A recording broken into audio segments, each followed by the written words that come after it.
Oke, ada soal persamaan trigonometri cos kuadrat X dikurang cos X ditambah 1/4 sama dengan 0. Untuk X ini lebih dari di antara 3/2 pi dan 2 pi.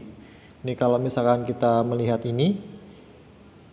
bentuk ini, dia kalau 3/2 pi itu berarti 3/2 kali 180 sampai 2 kali 180 ini adalah 90 kali 3 270, ini 360. Dia terletak di kuadran 4. Nah, ini persamaan ini untuk X itu diantara 270 sampai 360, berarti dia berada di kuadran 4. Oke. Kemudian ditanya adalah tentukan nilai sin X. Oke.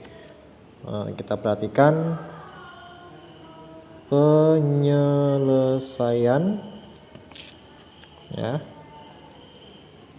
Nah, di sini ada persamaan cos kuadrat X dikurang cos X plus 1/4 sama dengan 0.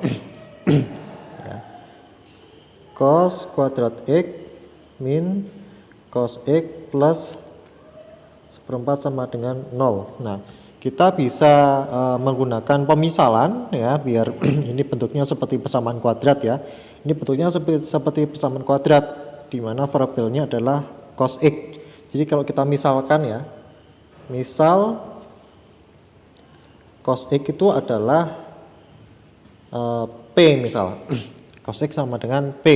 Maka kita akan ubah bentuk ini menjadi cos X kuadrat, berarti P kuadrat dikurangi cos X. Maaf, ini satu. Cos X. Jadi dikurangi P tambah 1/4 sama dengan 0. Nah, ini persamaan barunya. Nah, persamaan ini bisa kita sederhanakan lagi atau kita ubah ke dalam bentuk lain. Karena ini ada pecahan, kita bisa menghilangkan penyebutnya ini dengan cara mengalihkan semua ruas dengan penyebutnya. Karena ini 4, jadi kita kalikan 4. Ya, kalau ini 5, ini kita kali 5. Pokoknya kita melihat penyebutnya biar tidak dalam bentuk pecahan. Ya, berarti setiap suku kita kalikan dengan 4. Ya, 4p kuadrat kali 4, p kuadrat kali 4 adalah 4p kuadrat dikurangi 4 kali p, 4p. Nah, ini ditambah 1 kali 4, 4 bagi 4, 1. Sama dengan 0 kali 4 tetap 0. Nah, persamaannya seperti ini. Ya. Dari sini kita faktorkan bentuk 4p kuadrat dikurang 4p ditambah 1 sama dengan 0, kita faktorkan. Ya. Nah, di sini kalian harus punya keterampilan dalam memfaktorkan bentuk persamaan kuadrat. Caranya seperti ini ya. Buka kurung, tutup kurung, buka kurung, tutup kurung. Ya. Ini kita akan cari untuk faktor dari 4p kuadrat. Faktor dari 4p kuadrat itu adalah 2p kali 2p. Ya. Kemudian di sini 1. Di sini 1 itu kita taruh di belakang ini. Faktor dari 1 itu 1 kali 1 atau negatif 1 kali negatif 1. Ya. Antara 1 kali 1 dan negatif 1 kali 1. Kita pakai yang negatif 1. Kenapa? Karena di sini ada negatifnya. Kan di sini ini hasil jumlah itu akhirnya negatifnya. Jadi kita pakai yang negatif. Atau kalian harus punya keterampilan ini, nanti dipelajari lagi tentang pemfaktoran. Nah, seperti ini. Nah, kalau sudah, ini sebenarnya sama aja ya, 2p min 1 dikalikan 2p min 1 ini sama aja. Jadi kita bisa menjabarkan, ini artinya 2p min 1 sama dengan 0. Jadi nilai p-nya adalah, ya ini 2p min 1 sama dengan 0, kita tulis. Nah, cukup satu aja kan ini sama ya. Jadi 2p min 1 sama dengan 0 kita selesaikan, cari nilai p-nya. Berarti kita pindah ruas ya, jadi 2p sama dengan 1, pindah ruas jadi positif 1. Kemudian p-nya sama dengan 1, per 2. P-nya adalah 1/2. Nah, P itu tadi apa? Nilai P itu adalah cos X. Jadi kita bisa mengganti P ini dengan setengah. Jadi cos X, tadi cos X itu adalah P, maka cos X adalah 1/2.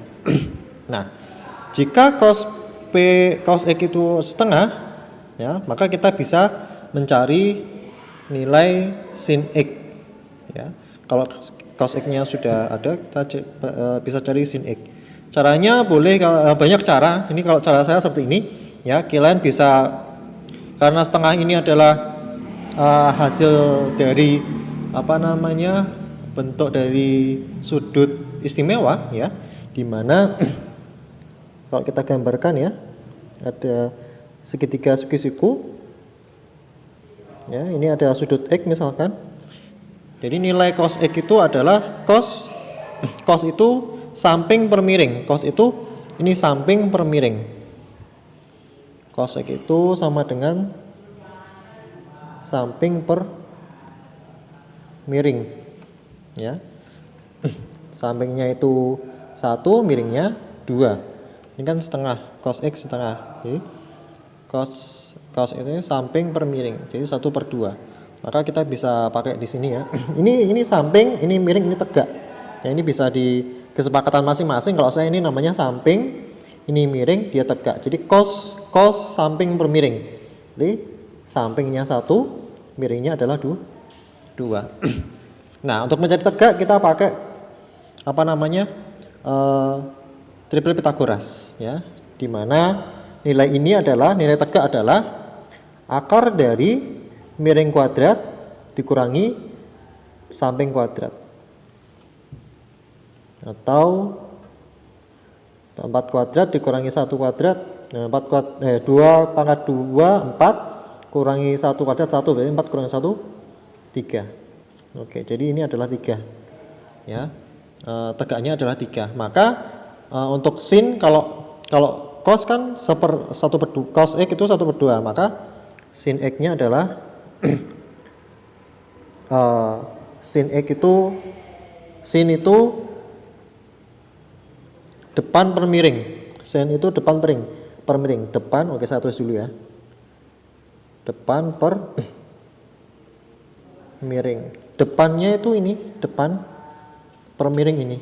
Ya, berarti akar 3/2, ya. Jadi sin X itu adalah akar 3/2.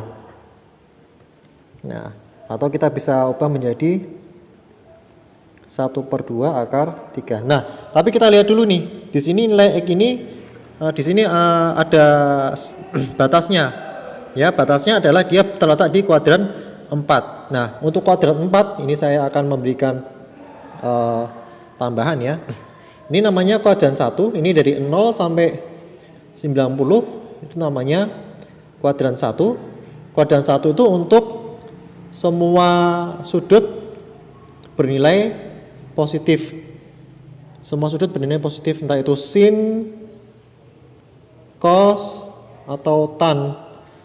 Dia sin cos tannya bernilai positif. Kalau ini cuma yang bernilai positif sin. Dia sin yang positif saja. Kalau ini tan positif. Nah, ini sin positif dia terletak di ini kuadran kedua, ya. Kuadran kedua dari 90 sampai 180, ya. Untuk 180 sampai 270 itu dia yang tan yang positif, ini namanya kuadran 3. Sini kuadran 4 namanya. Kuadran 4 ini yang positif cuma khusus yang cos. Gitu. Nah, karena di sini nilai ini dia yang, karena ini batasannya dia berada di kuadran 4. Kuadran 4 itu yang positif cuma cos saja. Yang positif, nilainya positif cuma cos saja.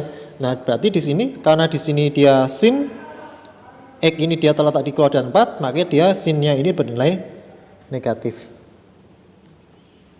Jadi hasilnya sin X sama dengan negatif 1/2 akar 3. Oke. Nah, ini hasil penyelesaian dari penjelasan saya soalnya yang tersebut di atas. Oke, silakan ditanyakan kalau belum paham.